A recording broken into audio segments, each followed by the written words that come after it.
Hey guys, hello and welcome back to my YouTube channel. This is Kshitij, aka The Rustic Wanderer. Today's video is going to be a street food recipe from my hometown in Madhya Pradesh. This is very quick and easy to make, and in my house when we used to make it, I used to eat it throughout the day because this is just absolutely amazing and it's a savory dish. So let's get started.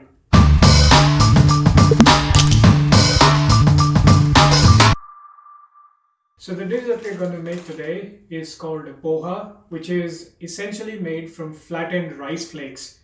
I have gotten my flattened rice flakes here, and normally if you have an Asian or Indian supermarket near you, almost all of them import this depending on wherever you are. Now while these rice flakes are going to be the important ingredient for making our recipe, before we begin, you have to remember that these flakes come in three different sizes. They could be thick, thin or medium. And depending on which thickness you get it from the supermarket, there is a different way of cooking them. So for this recipe, the one that I prefer personally for making the poha, you have to go for a medium flake. So when you're buying it, you're going to see the three pictures in the inset now. And when you're going out to buy the poha, remember to get only the medium flakes to follow this recipe. So the first step of this recipe is after you have gotten your rice flakes, you have to wash them with water and let it air dry on the side in a container with a sieve. So for instance, if you have a steamer or any other dish that has holes underneath it, to let all the water drain out. So let's do that first, and then I'll show you the ingredients for this recipe.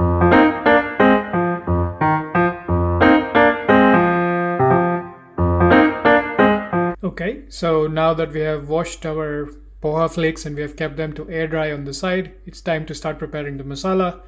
So in terms of spices, we're going to need turmeric, red chili, cumin, mustard seeds, coriander powder, salt, the very basic ones. Other ingredients include onion, green chili and potatoes that we're going to finely dice into small cubes. These leaves that you're seeing there, these are called curry leaves, which is the one aromatic ingredient that is very essential for making the poha the perfect way. I have a very small plant, so I have access to only a few leaves at home, but if you go to an Asian supermarket, there is also a packet of curry leaves that you can get. Those are already green and packed, and when you fry them in the pan, they start giving out a really nice aroma. So curry leaf is very essential for this recipe. So let's start preparing the masala then. So the oil for this recipe could be the regular vegetable oil as well, but I like cooking it in mustard oil. So I'm going to take 2 tablespoons of mustard oil first.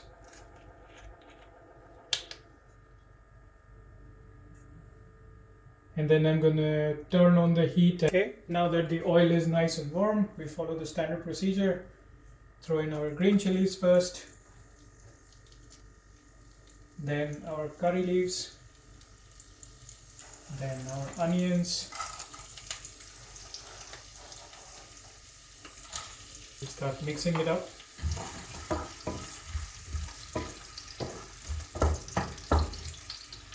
We add our cumin and mustard seeds as well.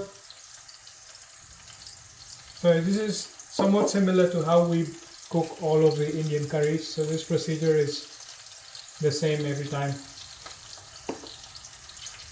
And then we let the onions cook. So it has been a few minutes since the onion have been cooking in the mustard oil together with all the curry leaves and cumin seeds and the rest of the stuff that we've put in.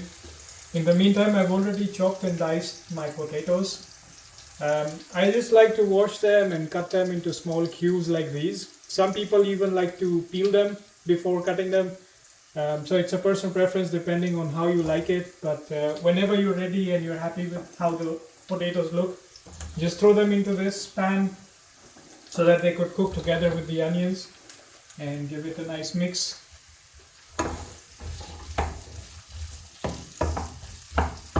So now it's time to throw in the spices. So salt depending on your taste. I'll take 1 to 1.5 spoons normally.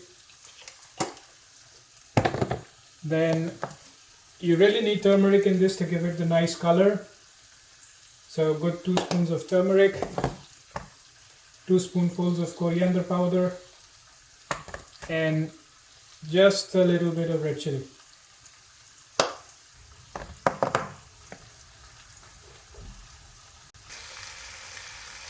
So we let our potatoes cook for a bit, and in the meantime, let me tell you a bit of a secret.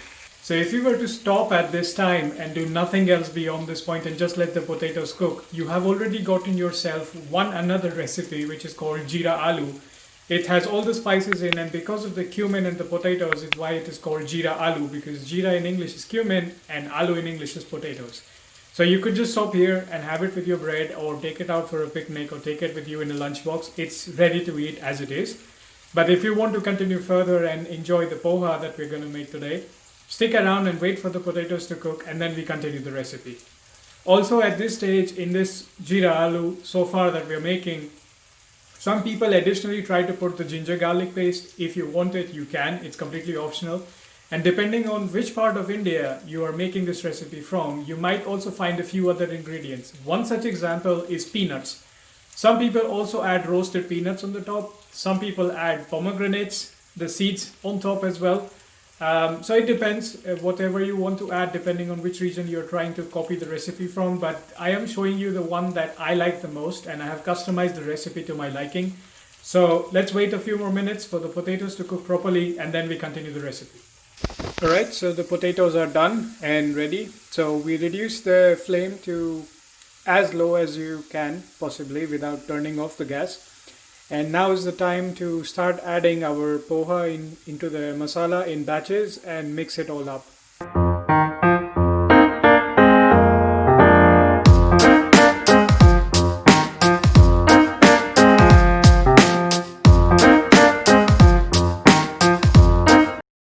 So our poha is finally ready, and all that remains now is to squeeze in a fresh lime or lemon on top, mix it well, and start serving. So in order to serve your poha and to enjoy the flavors, you can do one of the following things to enjoy and enhance the flavors. Number one is you can sprinkle just a little bit of sugar, because you just added lemon juice on top, so it will become sweet and sour, and it tastes really amazing with that. Also, you could use one of the following things that we call as namkeen. And remember, these namkeens are inherently spicy. So if you are not used to these flavors, or if you have never tried them before, take a very small quantity and see how you feel about it before you take like a full portion of that and garnish it on the top. You could use either Ratlami Sev, Long Sev, Haldiram Bhujia that you're seeing on the screen, or any other namkeen of your choice that you would prefer. Personally, I like it with Long Sev or Ratlami Sev. It tastes really amazing with those. Also, if you have access to fresh coriander, chop them up and garnish them with coriander before you start serving them to other people to enjoy. This is best enjoyed warm, and you could have it for breakfast, brunch, or an evening snack. Normally, for me, I eat it throughout the day every time I cook it. So do give it a try and let me know how the recipe turns out. Also, if you're curious and if you want to know the recipes for the other forms of poha, the thick one and the thin one that we have not discussed in this video, comment down below and let me know if you'd like to know how to prepare the dishes with those and how that looks like.